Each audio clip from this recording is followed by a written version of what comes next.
పాషమైలారంలో Sigachi chloro కెమికల్స్లో ఈరోజు ఉదయం 9:18 ప్రాంతంలో పెద్ద ఎత్తున బ్లాస్టింగ్ శబ్దముతో పేలుడు సంభవించినట్టు తెలుస్తా ఉంది. అయితే ఆ పేలుడు సంభవించినప్పుడు దాదాపు 2 కిలోమీటర్ల దూరంలో ఉండే బస్సులు, అనేక వాహనాల అద్దాలు కూడా పగిలిపోయినట్టుగా, అంటే చాలా భూమి కంపించేంత సౌండ్ వచ్చింది.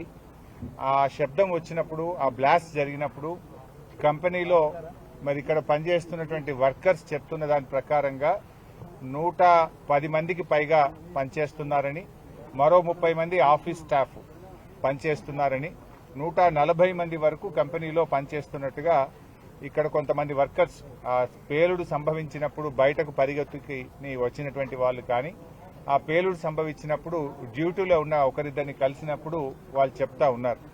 దాదాపు 140 మంది వరకు కంపెనీలో ఆ నిమిషానికి పనిచేస్తున్నారని.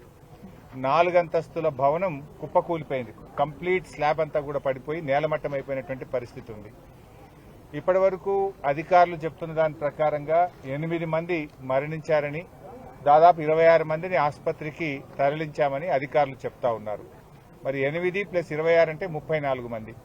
అంటే మరి ఇప్పుడు వర్కర్స్ చెప్తున్న దాని ప్రకారంగా 140 మంది కంపెనీలో ఆ నిమిషానికి పనిచేస్తున్నారని. అందులో నుంచి ఎంతమంది బయటకు రాగలిగారు, ఎంతమంది ఆ స్లాబ్ల కింద ఉండిపోయారు అనేది అర్థం కానటువంటి పరిస్థితి. నేను ఇక్కడికి వచ్చినప్పుడు ఒక 2-3 కుటుంబాలు ఇక్కడికి వచ్చారు. ఉదయం మా నాన్నగారిని నేను 8 గంటలకు ఇక్కడ దించాను. అబ్బాయి పేరు ఏమో చెప్పాడు. 8 గంటలకు మా నాన్న రామాంజనేయులు మా నాన్నగారిని ఇక్కడ దించాను. నాకు ఇక్కడ ఎవరూ ఏమీ చెప్పడం లేదు, మా నాన్న హాస్పిటల్లో ఉన్నాడా లోపల ఉన్నాడా నాకేమీ తెలవడం లేదు అని ఆ అబ్బాయి చాలా కేశవ్ ఆవేదన వ్యక్తం చేస్తా ఉన్నాడు. కేశవ్ తండ్రి దాసరి రామాంజనేయులు. అలాగే ఒక బీహార్కు చెందినటువంటి వ్యక్తి నా బావమరిది చౌదరి లోపల ఉన్నాడు. నా బావమరిదికి ఏమైందో నాకు తెలియడం లేదు, అధికారులు లోపల రానివ్వట్లేదు, పోలీసులు ఆపేస్తా ఉన్నారు, మాకేం అర్థం కావడం లేదు అని చెప్తా ఉన్నారు. నేను ఇప్పుడే లోపల కలెక్టర్ గారిని, ఎస్పీ గారికి కలిసి చెప్పాను. ఎందుకంటే ఎంతో మంది బీహార్, ఛత్తీస్గఢ్ వివిధ రాష్ట్రాల వాళ్ళు ఇక్కడ పనిచేస్తా ఉన్నారు. వాళ్ళ భార్యా పిల్లలు, వాళ్ళ కుటుంబ సభ్యులు తీవ్రమైనటువంటి ఆందోళనకు లోనవుతా ఉన్నారు.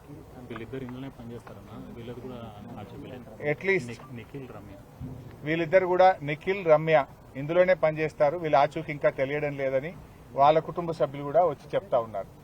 అందుకే ఇప్పుడు నేను కలెక్టర్ గారికి, ఎస్పీ గారికి ఏం చెప్పానంటే, ఒక కంట్రోల్ రూమ్ పెట్టండి, ఒక కామన్ ఫోన్ నంబర్ ఇవ్వండి. ఇన్సిడెంట్ జరిగింది 9 గంటలకు, దాదాపు 1 అవుతా ఉంది, 5 గంటలు అయింది. ఏం చేస్తున్నారు 5 గంటల నుంచి? ప్రభుత్వం ఏం చేస్తుంది, అధికారులు ఏం చేస్తున్నారు? ఇంత పెద్ద ఇన్సిడెంట్ ఈ ప్రాంతంలో జరిగితే ఒక కంట్రోల్ రూమ్ పెట్టి, ఒక ఫోన్ నంబర్ను పెట్టి, ఎవరైనా ఫోన్ చేస్తే ఇగో పలానోళ్ళు పలానా హాస్పిటల్లో ఉన్నారు, పలాని వాళ్ళు చనిపోయి పోస్ట్ మార్టం దగ్గర ఉన్నారు, ఇంకా మిగతా వాళ్ళ వివరాలు తెలవాల్సిన అవసరం ఉంది, తీసుకోవాలన్నా వద్దా? ఇప్పుడు ఒక 4-5 నాకే కలిస్తే నేను తీసుకెళ్లి అక్కడ కలెక్టర్ గారికి, ఆర్డీఓ గారికి కల్పించాల్సిన పరిస్థితి ఏర్పడ్డది. ఎంత ఇర్రెస్పాన్సిబుల్ గా ప్రభుత్వము, ఈ అధికార యంత్రాంగం పనిచేస్తుందంటే ఇది నిజంగా చాలా బాధాకరం. ఒకవైపు ఎన్డీఎస్ఆర్ఎఫ్ బృందం అద్భుతంగా లోపల పోయి పనిచేస్తున్నారు, వాళ్ళను మనం అభినందించాల్సిందే. కానీ రెవెన్యూ యంత్రాంగము, జిల్లా యంత్రాంగం ఏం చేస్తున్నట్టు? బయట నేను ఇప్పుడు చెప్పాను, ఒక టేబుల్ పెట్టుకోండి, ఒక చిన్న హ్యాండ్ మైక్ పెట్టుకోండి, ఓ 2 తహసీల్దార్లను, 2 ఎస్ఐలను ఆడ కూర్చోబెట్టండి, ఓ లిస్టు దగ్గర పెట్టుకోండి, ఎవరెవరిని ఏ హాస్పిటల్కి పంపించమంటే ఒక లిస్టు పెట్టుకోండి, చనిపోయిన వాళ్ళది ఒక లిస్టు పెట్టుకోండి, అసలు డ్యూటీలో ఎంతమంది ఉన్నారో, ఆ రోజు మార్నింగ్ షిఫ్ట్కి ఎంతమంది పంచ్ చేసినారో అటెండెన్స్ లిస్ట్ ఒకటి పెట్టుకోండి. అంటే డ్యూటీ ఎంతమంది పంచ్ చేసిండ్రు, అసలు డ్యూటీలో ఎంతమంది ఉన్నారంటే ఒక్కొక్కరు ఒక లెక్క చెప్తున్నారు. కలెక్టర్ది ఒక లెక్క ఉంది, ఎస్పీది ఒక లెక్క ఉంది, ఇంకొకరిది ఇంకో లెక్క ఉన్నది. డ్యూటీలో ఎంతమంది ఉన్నారు ఆ టైంకు 9:18 అంటే ఇప్పటి వరకు 5 గంటలైనా ఎంతమంది షిఫ్ట్లో పనిచేస్తున్నారో అధికారులు చెప్పడం లేదు. అసలు ఏ వివరాలు కూడా లేకుండా బాధ్యతారహిత్యంగా పనిచేసినట్టు కనబడతా ఉంది. మరి రాష్ట్రంలో కార్మిక శాఖ మంత్రి ఏం చేస్తున్నట్టు, మరి ప్రభుత్వం ఏం చేస్తున్నట్టు? కనీసం ఒక టోల్ నంబర్ ఇయ్యరా, ఒక టోల్ ఫ్రీ నంబర్ ఇచ్చి ఈ నంబర్కి ఫోన్ చేయండి అని చెప్పొచ్చు కదా. లేదు, కనీసం చాలా మంది కుటుంబ సభ్యులు ఇక్కడికి వచ్చారు, వాళ్ళు ఎవరిని కలవాలి? పోలీసులు నూకేస్తున్నారు.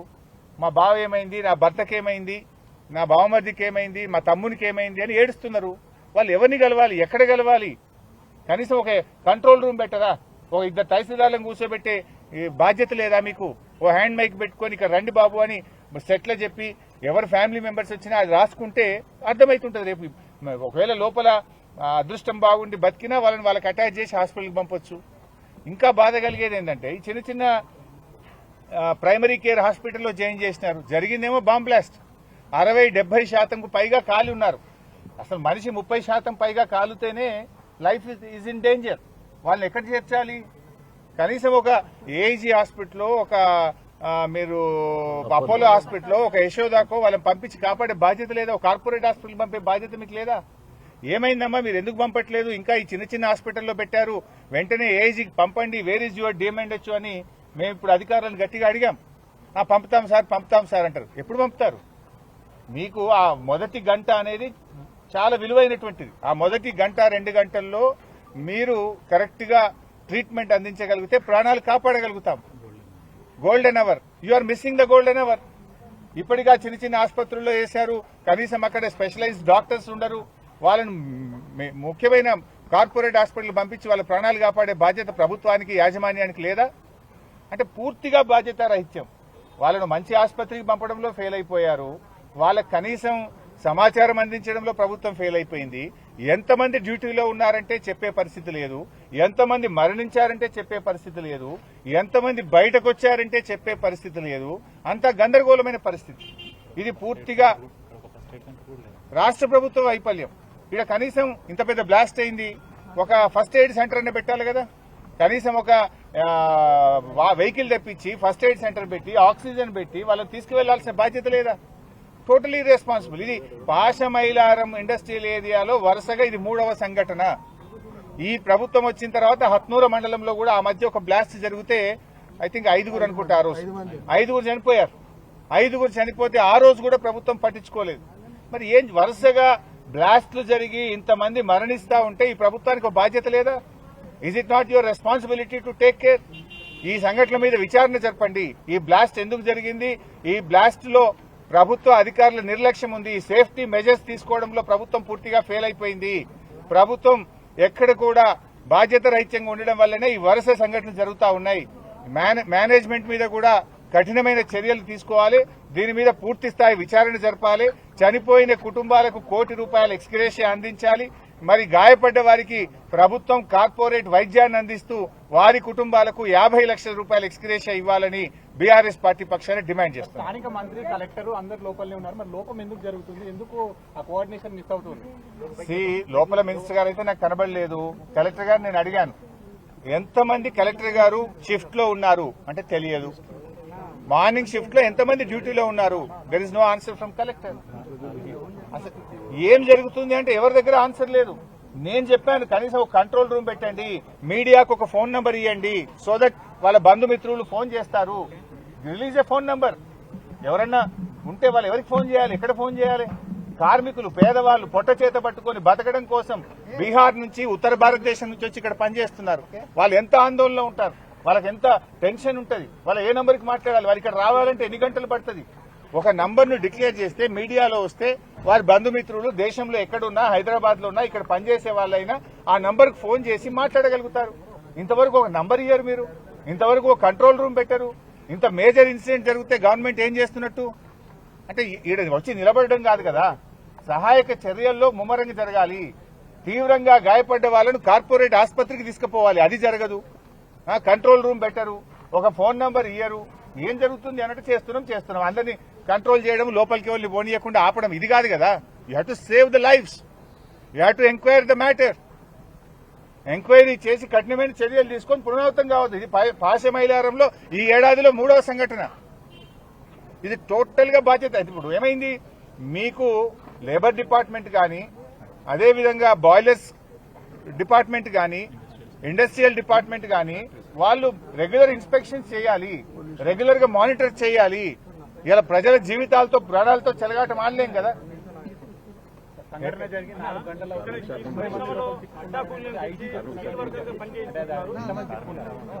ఈ ప్రాంతంలో పరిశ్రమల్లో అడ్డా కూలీలు తెచ్చి స్కిల్ వర్కర్ గా పనిచేస్తున్నారు.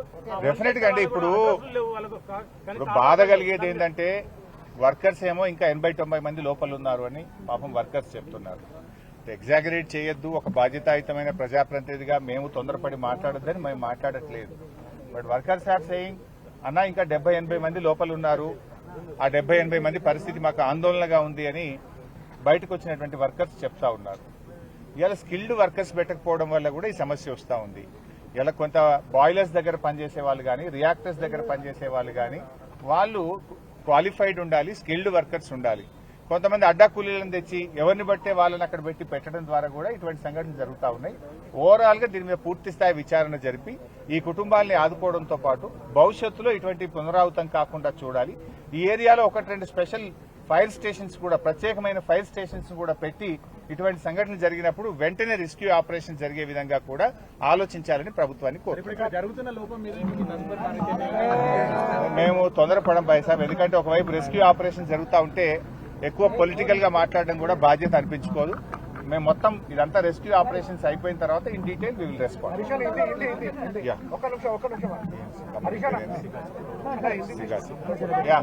भाषा मैलारम में यहाँ सिगाची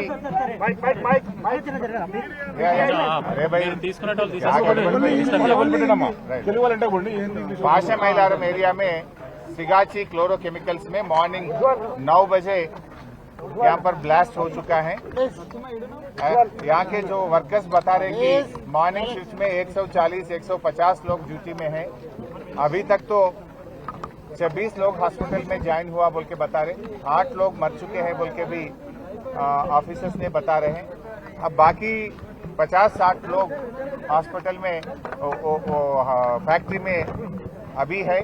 उन लोगों का क्या हुआ, क्या हाल है, अभी तक कोई पता नहीं है। रेस्क्यू ऑपरेशन अभी चल रहा है। हम गवर्नमेंट से यही डिमांड कर रहे हैं, जो लोग मर चुके हैं उन लोगों को 1 करोड़ रुपए एक्सग्रेशिया दीजिए, और जो लोग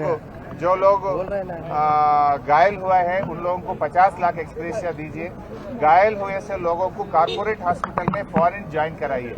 यहाँ छोटे मोटे लोकल हॉस्पिटल्स में ज्वाइन करें, ऐसा उनको नहीं बचा सकते। फॉरेन उन लोगों को